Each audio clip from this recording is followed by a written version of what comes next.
Class आज हम आपको पढ़ाने जा रहे हैं उपपद की विभक्ति। उपपद की विभक्ति से रिलेटेड आपके 4 नंबर के क्वेश्चंस आते हैं पेपर में और उसमें आपको फिल इन द ब्लैंक्स को भरना होता है। ठीक है, तो उपपद पहले हम समझते हैं कि उपपद क्या होता है। पद, पद का मतलब होता है शब्द। उपपद जब किसी पद विशेष से हम किसी किसी विभक्ति विशेष का प्रयोग करते हैं, हम उसे बोलते हैं उपपद की विभक्ति। पहले हम लोग देखेंगे कि आप लोग कैसे विभक्ति का प्रयोग करते हैं। ये हमारे कारक चिन्ह हैं, आपने पढ़ा ही होगा पहले। कर्ता ने कर्म को करण से के द्वारा, संप्रदान के लिए, अपादान से अलग, संबंध का के की या रारेरी, अधिकरण में पेपर और संबोधन हेयरे। जब भी आपको किसी कर्ता के साथ कि राम ने ऐसा कहा, ऐसा कहना है राम ने, तो हमें हमेशा कर्ता ने यानी राम ने का जब कहना है तो हमें उसकी प्रथमा विभक्ति का प्रयोग करना है। और प्रथमा विभक्ति कैसे होगी, जैसे बाल कहा। ठीक है, अगर दो वचन होगा तो द्विवचन, ज़्यादा होगा तो बहुवचन। फिर हमें बोलना है कर्म को, जैसे मान लीजिए कि गांव को, तो फिर उसमें आएगी आपकी द्वितीय विभक्ति, तो उसमें आएगा ग्रामम। फिर ऐसे ही होता है करण के द्वारा, जैसे राम के द्वारा अगर हमें कहता है तो उसमें तृतीय आएगी रामेन। और संप्रदान के लिए, किसके लिए, जैसे कोई चीज़ ली गई है राम के लिए, तो जैसे चतुर्थी विभक्ति है उसमें आएगी चतुर्थी विभक्ति। और जैसे राम की चतुर्थी विभक्ति है रामाय, तब वहाँ पर आएगी चतुर्थी विभक्ति। ऐसे ही आएगा संप्रदान से अलग, राम से कोई चीज़ लेके गए हैं तो पंचमी विभक्ति का प्रयोग होगा, हो जाएगा रामात। ऐसे ही राम का, राम की करना है तो हमें राम का करना है तो हमें षष्ठी विभक्ति एक वचन का प्रयोग करना होगा, वहाँ पे आएगा रामस्य। अधिकरण बोलना है में पे पर, जैसे पेड़ पर, तो हमारा आएगा सप्तमी, वो हैगा वृक्षे। ऐसे ही अगर हमें बोलना है कि हे राम, संबोधन करना है राम को, तो हम करेंगे हे राम, और ये आपका संबोधन का प्रयोग होगा। इस तरीके से हम प्रयोग करते हैं अपने कारक चिन्हों का। कारक चिन्ह जैसे हमें चाहिए होते हैं उसी के अनुसार हम विभक्ति का प्रयोग करते हैं। जैसे अगर हमारे को कर्ता ने करना है तो प्रथमा, अगर हमें को करना है तो द्वितीया, के द्वारा करना है तो तृतीया, और किसी के लिए करना है तो चतुर्थी, संप्रदान के लिए करना से अलग कुछ हो रहा है तो पंचमी, और संबंध दिखाना है काके की तो हमें करना है षष्ठी। अधिकरण करना है तो सप्तमी, जैसे किसी में, किसी पर। ठीक है, संबोधन करना है तो हेयर है। अब हम आगे देखते हैं।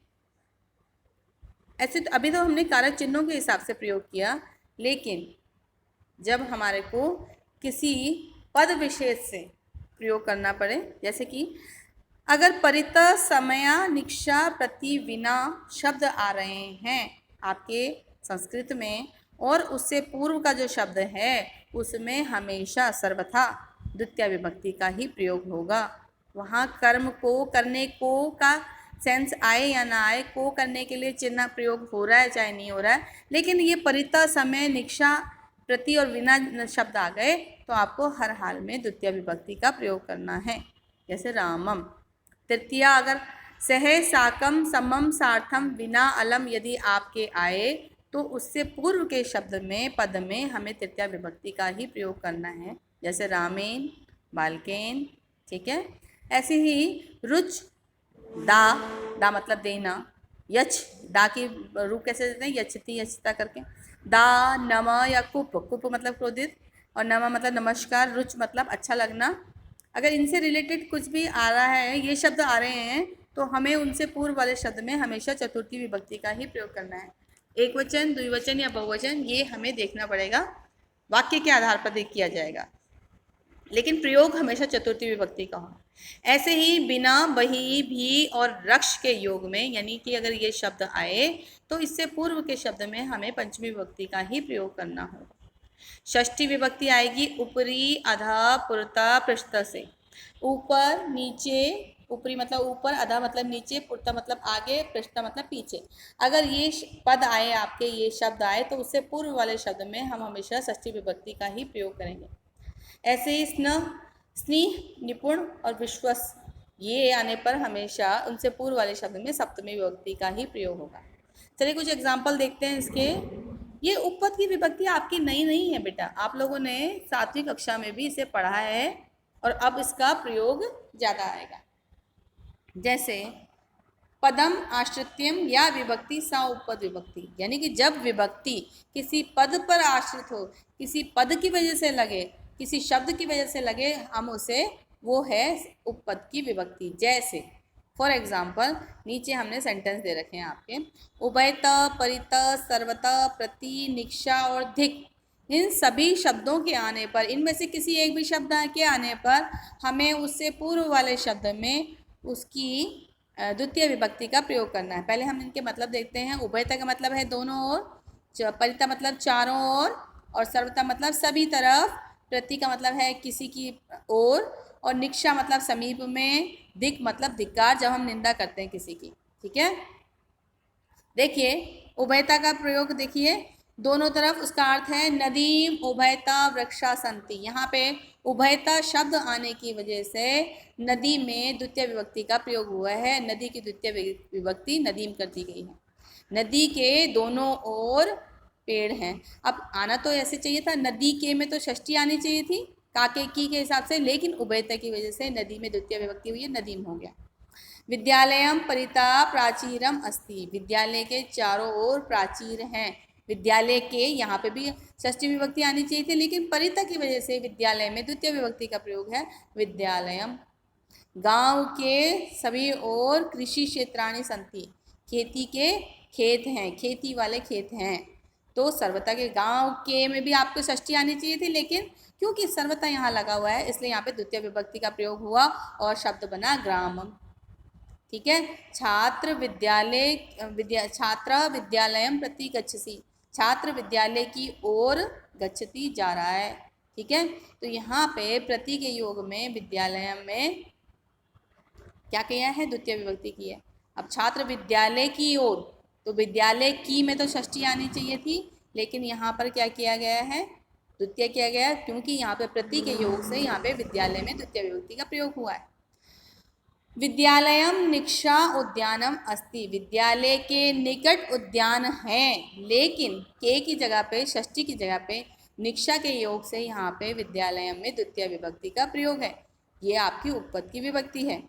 मूर्ख दिक, मूर्ख को धिक्कार है, मूर्ख पर धिक्कार है, आना चाहिए, लेकिन यहाँ पे मूर्खम दिक किया गया है। दिक के योग में मूर्ख शब्द में जो है द्वितीय विभक्ति का प्रयोग है। अब देखते हैं तृतीय विभक्ति, जैसे सह, साकम, विना, अलम। सह सहित, विन साकम भी सहित हुआ, विना मतलब अतिरिक्त, उसके बिना, अलम, अलम के दो प्रयोग हैं, एक तो मत के सेंस में और एक पर्याप्त मात्रा के सेंस में होता है। देखिए सह का प्रयोग देखिए, बालिका बालिकेन सह खेलती, लड़की लड़के के साथ खेलती है। तो यहाँ पे आना चाहिए था, लड़के के में षष्ठी आनी चाहिए थी, लेकिन वहाँ पे क्या प्रयोग हुआ है, सह के योग से तृतीया में प्रयोग हुआ है और बालक का बालकेन बना है। ऐसे ही विना के योग में तृतीया पंचमी द्वितीय सभी का प्रयोग हो सकता है, लेकिन जब अतिरिक्त के सेंस में जा रहा है तो हमारा वहाँ पर क्या होगा, आपकी तृतीय विभक्ति होगी। ज्ञानेन बिना जीवनम वृथा, ज्ञान के बिना जीवन बेकार है।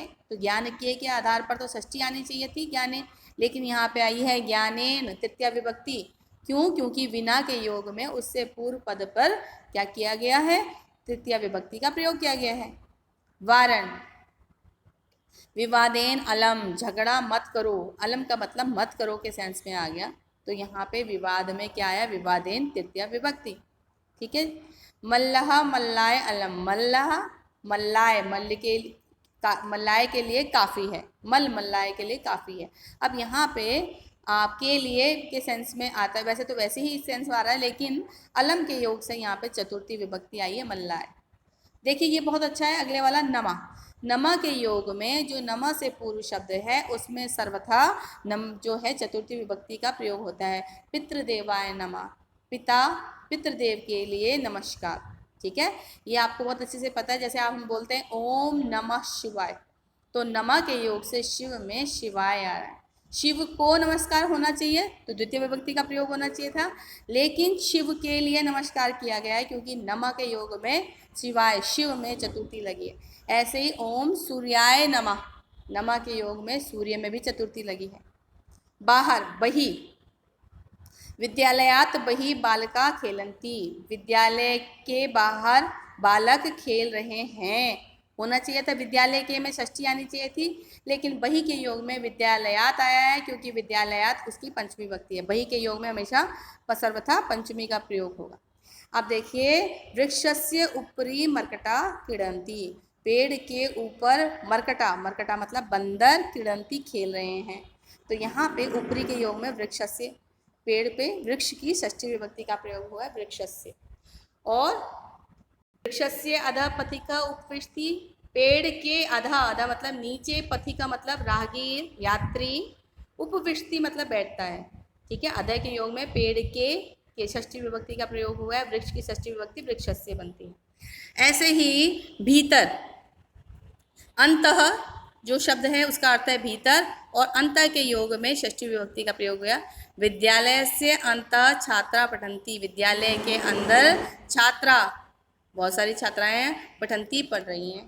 ठीक है, तो अंतः के योग में विद्यालय शब्द में जो उससे पूर्व का पद है उसमें षष्ठी विभक्ति का प्रयोग हुआ। ये बेटा आप लोगों के सिलेबस में है, और इसके 4 या 5 नंबर का आपके रिक्त स्थान आता है। वहाँ पे क्या होगा, जैसे हम फॉर एग्जांपल देखते हैं, नदीम उभयता वृक्षा संति, वहाँ पे क्या करेंगे, आपका नदीम शब्द को गायब कर देंगे, फिल इन द ब्लैंक्स दे देंगे, और नदी शब्द को ब्रैकेट में लिख देंगे और लिखेंगे उपपद के हिसाब से आपको उचित विभक्ति का प्रयोग करना है। फिर आप देखेंगे यहाँ पे उभयता है, और उभयता में द्वितीय विभक्ति का प्रयोग होता है, और इसलिए आप नदी की द्वितीय विभक्ति करेंगे नदी। तो इसमें 2 चीज़ें आपको आनी चाहिए, एक तो आपको ये पता होना चाहिए कि किस शब्द की वजह से आपने किस शब्द में कौन सी विभक्ति का प्रयोग करना है, और दूसरी बहुत इंपॉर्टेंट चीज़ है, जो बहुत महत्वपूर्ण चीज़ है, वह यह है कि आपको रूप याद होने चाहिए। एटलीस्ट कम से कम आप लोगों को एक बालक का और एक स्त्रीलिंग, आकारांत स्त्रीलिंग लता का एक रूप कम से कम याद होना चाहिए। अगर 5 आपके सेंटेंस आते हैं तो उसमें से ये कवर हो जाएंगे, 3 या 4 तो आप कवर कर ही लेंगे। इसलिए आपको एक बालक के रूप और एक लता के रूप, और जैसे बालक के रूप चलते हैं वैसे ही थोड़ा सा परिवर्तन करके फल के रूप चलते हैं। नपुंसकलिंग में सिर्फ प्रथमा और द्वितीय में परिवर्तन आता है, बाकी तृतीय विभक्ति से लेकर के नीचे लास्ट तक सारे के सारे बालक के समान चलते हैं।